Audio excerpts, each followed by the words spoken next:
Assalamualaikum warahmatullahi wabarakatuh. Saya Alfiano Adirawan dari program studi PJJ S1 Akuntansi Universitas Cyber Asia. Dalam hal ini akan melakukan presentasi terkait mata kuliah Akuntansi Keuangan 2. Hal yang ingin saya bahas kali ini adalah terkait dengan sewa operasi yang dibandingkan dengan sewa pembiayaan. Terbelakangnya, secara tradisional standar akuntansi membedakan antara dua jenis sewa utama, yaitu sewa operasi operating lease dan sewa pembiayaan atau finance lease. Hal ini terjadi sebelum diterapkannya standar akuntansi baru seperti IFRS 16 yang diadopsi di Indonesia sebagai SAK 73. Sewa operasi diberlakukan sebagai perjanjian di luar neraca off balance sheet financing. Sebaliknya, sewa pembiayaan yang pada dasarnya menyerupai pembelian aset dengan pembiayaan mengharuskan pengakuan aset hak guna dan liabilitas sewa di neraca. Namun, dengan standar yang baru, PSAK 73 atau IFRS 16, sebagian besar sewa, termasuk yang sebelumnya diklasifikasikan sebagai sewa operasi, kini harus diakui di neraca sebagai aset hak guna dan liabilitas sewa. Konsep dasar sewa, sebenarnya sewa adalah sebuah perjanjian kontraktual antara dua pihak, yaitu lessor pemberi sewa dan lessee penyewa, di mana lessor memberikan hak kepada lessee untuk menggunakan aset tertentu selama periode waktu yang disepakati sebagai imbalan atas pembayaran sewa.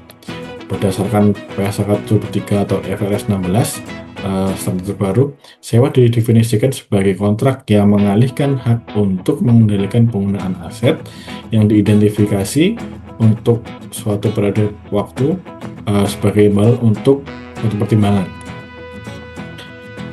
Jadi sebenarnya perbedaan antara sewa operasi dan sewa pembiayaan terletak pada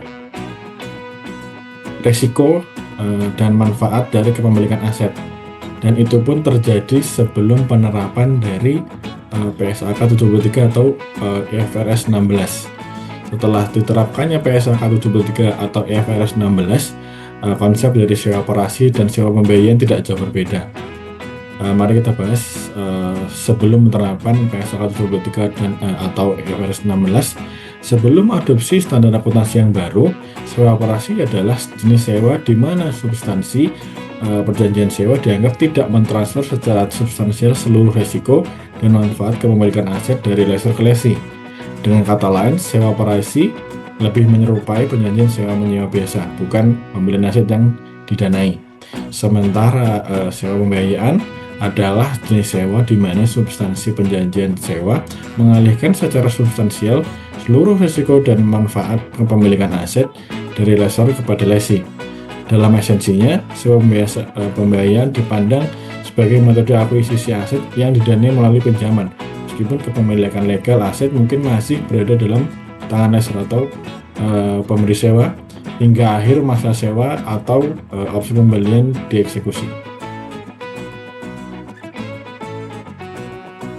Implikasi pada kinerja keuangan, perbedaan melakukan akuntansi antara sewa operasi dan sewa pembiayaan memiliki implikasi yang mendalam terhadap analisis kinerja keuangan perusahaan, terutama sebelum adopsi PSAK 73 atau IFRS 16. Dari rasio solvabilitas, debt to equity ratio atau debt ratio, pada sewa operasi sebelum penerapan PSAK 73 atau lama, karena tidak ada liabilitas sewa di neraca, rasio utang terlihat lebih rendah.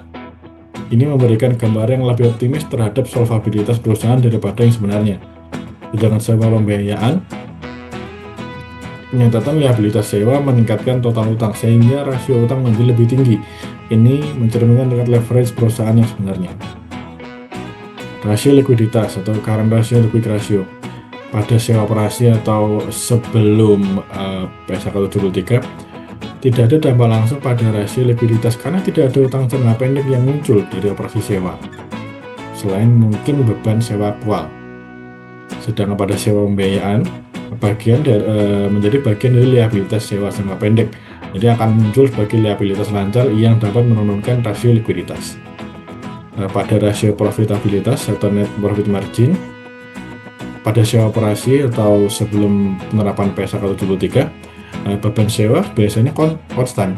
Jadi ROA terlihat lebih tinggi karena basis aset yang lebih kecil. Sedangkan pada sewa pembiayaan, beban depresiasi dan beban bunga, ada beban depresiasi dan beban bunga. Jadi beban total mungkin terlihat lebih tinggi di awal, menghasilkan laba bersih yang lebih rendah di awal. Di ROA mungkin terlihat lebih rendah karena basis aset yang lebih besar. Kesimpulannya, secara keseluruhan PSAK 73 atau IFRS 16 ini bertujuan untuk meningkatkan transparansi dan komparabilitas dari laporan keuangan.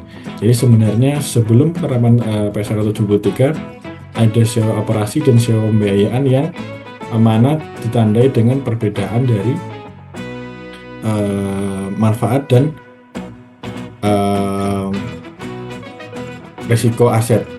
Sedangkan setelah penerapan dari PSAK 73 dan IFRS 16, sewa operasi dan sewa pembiayaan tidak jauh berbeda karena tetap harus dimasukkan dalam aset, karena tetap harus dilaporkan, tidak bisa dilakukan off balancing sheet.